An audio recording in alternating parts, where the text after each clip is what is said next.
Hello viewers, this is your history teacher, Teacher Rajab Michira, who will be taking you through history and government, Form 4 topic, and the topic for discussion is United Nations, and the subtopic of discussion today is the challenges facing the United Nations. Now remember class, we have looked at what are some of the performance or achievements of the United Nations, and now today we get to look at what are some of the challenges. What challenges did the UN face in its administering of its duties? Now class, what do we expect by the end of the lesson? We expect that we are able to state or explain the challenges facing the United Nations organization. And class, this is Elimu TV, a station we get to watch and learn. Welcome to class and let us learn. Now, if we get to look at the challenges facing the United Nations, one of the challenge facing United Nations organization is that member states of the United Nations organization are from different forms of government with different ideologies. What does this mean, right? So different governments have got different ideologies, right?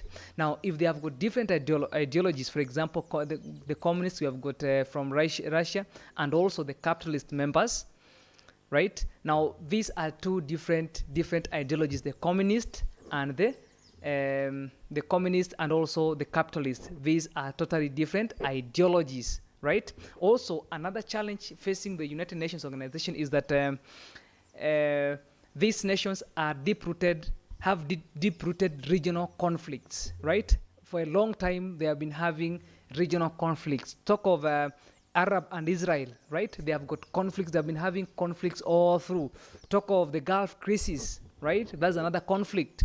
Talk of the problems of Angola and Sudan. Angola and Sudan have been having regional conflicts for a number of years, and also the ethnic strife of Rwanda and Burundi. You know what happened in Rwanda and Burundi, right? Now, these are some of the regional conflicts that have hindered the development of the United Nations.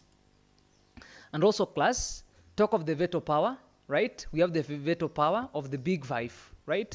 And earlier before, we had looked at what is the Big Five, rather the veto power in the Big Five. We said the Big Five are USA, we have got China, Russia, Britain, and France, right? Now, this veto power, if a member does not agree, right, with a certain decision, then they cannot give a conclusion. Meaning, if one says yes and the others disagree, then they can't meet. They can't make a resolution for that. Meaning, this veto power has really been a stalemate, or rather, it has delayed the decision-making process of the United Nations.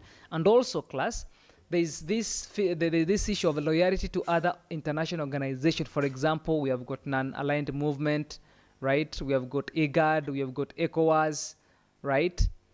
You see, now these others, the members are aligned or other. They have taken their loyalty to other international organizations. This has greatly hindered also the development or the performance of the United Nations. So that's another challenge of the United Nations organization. Another challenge is that the issue of nationalism, right? Member states are independent.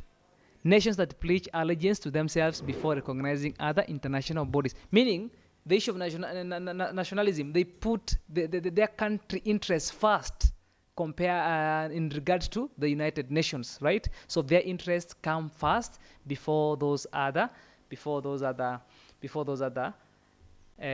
international organizations. Another challenge and a major challenge in this is that the United Nations, it lacks its own machinery. And as I studied the topic, I've looked at, I've really explained what that means. Meaning, it does not have its army. It solely depends on the army from those other member states, right? So, for example, if a country fails to give its army, then the issue of peacekeeping will be a stalemate. Good. And also, finally, the challenge is that the formation of the Afro-Asian Latin American, right, bloc. Good. This has countered the Big Five. Remember, the Big Five had the veto power, and now the Afro-Asian Latin America bloc has also has also developed, right? Or rather, has also been made. This has countered the big five now in decision making. Now, this made the working of the UN difficult, as they often voted as a bloc. Now, the Afro-Asian Latin American, they voted as a bloc, and also the veto power voted as a bloc. Now, class, those are some of the challenges that the UN has faced. Now, class, for our assignment, can we get to discuss the challenges of the UN? And also for our reference, can we get to refer to Evolving World, History and Government, Book 4, Oxford University Press, 7th edition. And a class, as always, this is Elimu TV, your favorite learning channel, where you get to watch and learn. You can contact us via our SMS line 0723 1444259. And also, we have got classes in our YouTube channel. Remember to subscribe and like also our videos at Elimu, that is Elimu TV, and also via Facebook, Elimu TV Kenya, and also in at YouTube at Elimu TV _Kenya. Elimu TV, a station where you get to watch and learn.